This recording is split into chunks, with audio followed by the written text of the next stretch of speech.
بسم اللہ الرحمن الرحیم۔ السلام علیکم ناظرین، مہاراجہ رنجیت سنگھ پنجاب میں پنجابی سلطنت کا بانی تھا۔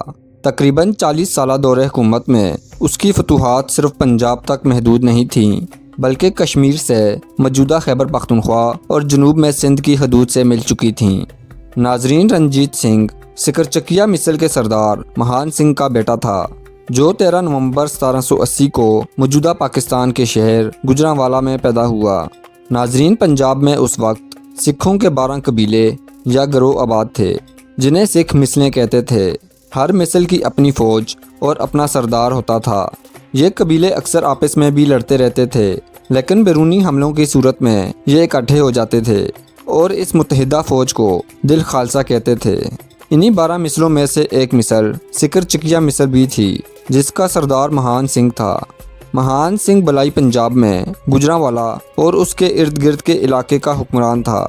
ناظرین، رنجیت سنگھ ابھی 9 سے 10 برس کا ہی تھا کہ اس نے اپنے والد مہان سنگھ کے ساتھ جنگوں میں بھی حصہ لینا شروع کر دیا تھا۔ ایک مرتبہ سودرا کی مہم کے دوران مہان سنگھ اچانک بیمار ہو گیا اور اسے جنگ چھوڑ کر واپس آنا پڑا تو مہاراجہ رنجیت سنگھ نے اس مہم کی قیادت کی اور نہ صرف اس جنگ میں دشمن کو شکست دی بلکہ اس کے گولہ بارود پر بھی قبضہ کر لیا۔ ناظرین، رنجیت سنگھ کی عمر ابھی 12 سال ہی تھی کہ اس کا والد مہان سنگھ وفات پا گیا تو ان کی مثل سکرچکیہ کو کوہنیہ مثل میں ضم کر دیا گیا۔ ناظرین، جب رنجیت سنگھ 18 سال کا ہوا تو اس نے اپنی مثل کو سنبھالا اور اپنی مثل کا سردار بن گیا۔ ناظرین، اس وقت پنجاب پر درانی قبیلہ کی حکومت تھی مگر یہ صوبہ سکھوں کی بغاوتوں کی وجہ سے درانی حکمرانوں کے اثر سے باہر تھا۔ شاہ زمان جو کہ احمد شاہ ابدالی کا پوتا تھا اور درانی سلطنت کا سلطان تھا، کابل سے پنجاب پر حملے کے لیے آیا تاکہ وہاں کے باغیوں کو شکست دے کر پنجاب پر اپنی حکومت کو مضبوط کیا جائے۔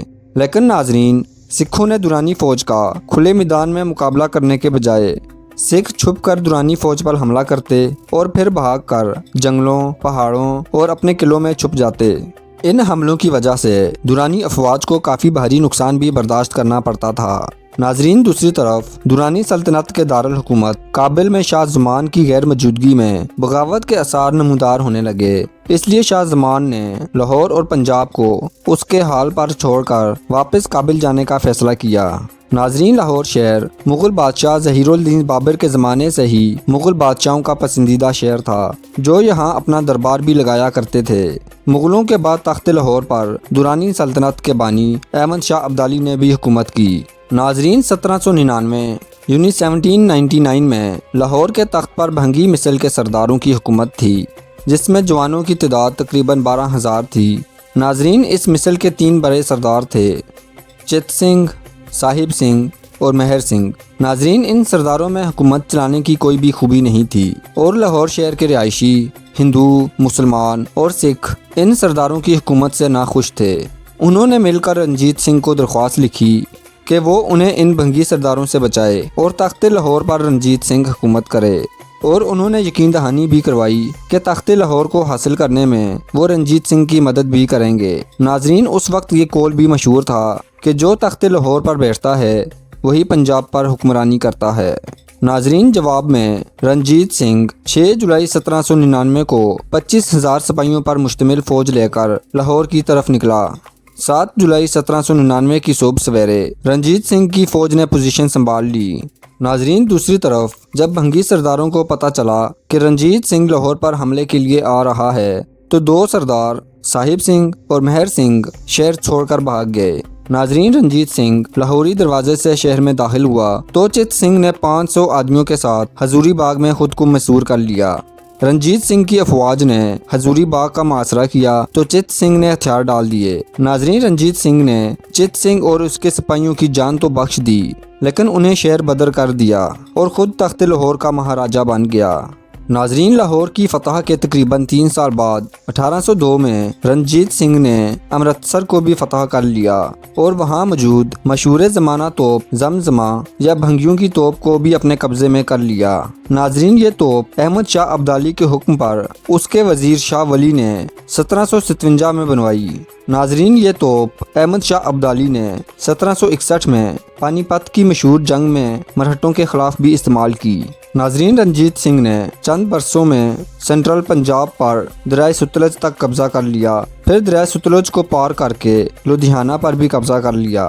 ناظرین، 1809 میں لارڈ منٹو نے رنجیت سنگھ کے ساتھ ایک معاہدہ کیا جس کی روح سے دریائے ستلج رنجیت سنگھ کی سلطنت کی جنوبی حد تھی۔ ناظرین، اس معاہدے کے بعد رنجیت سنگھ نے شمال اور مغرب کی طرف رخ کیا۔ اس نے لگاتار لڑائیوں اور جنگوں کے بعد ملتان، کشمیر، ہزارہ، بنو، اٹک اور پشاور فتح کر کے اپنی سلطنت میں شامل کیے۔ ناظرین، ان علاقوں کو فتح کرنے سے رنجیت سنگھ نے مسلمانوں کی 1000 سالہ حکومت بھی ختم کر دی، اور اس طرح رنجیت سنگھ گزشتہ 1000 سال میں پہلے ہندوستانی تھے جنہوں نے ہندوستان کے روایتی فاتحین پشتونوں یا افغانوں کو شکست دی۔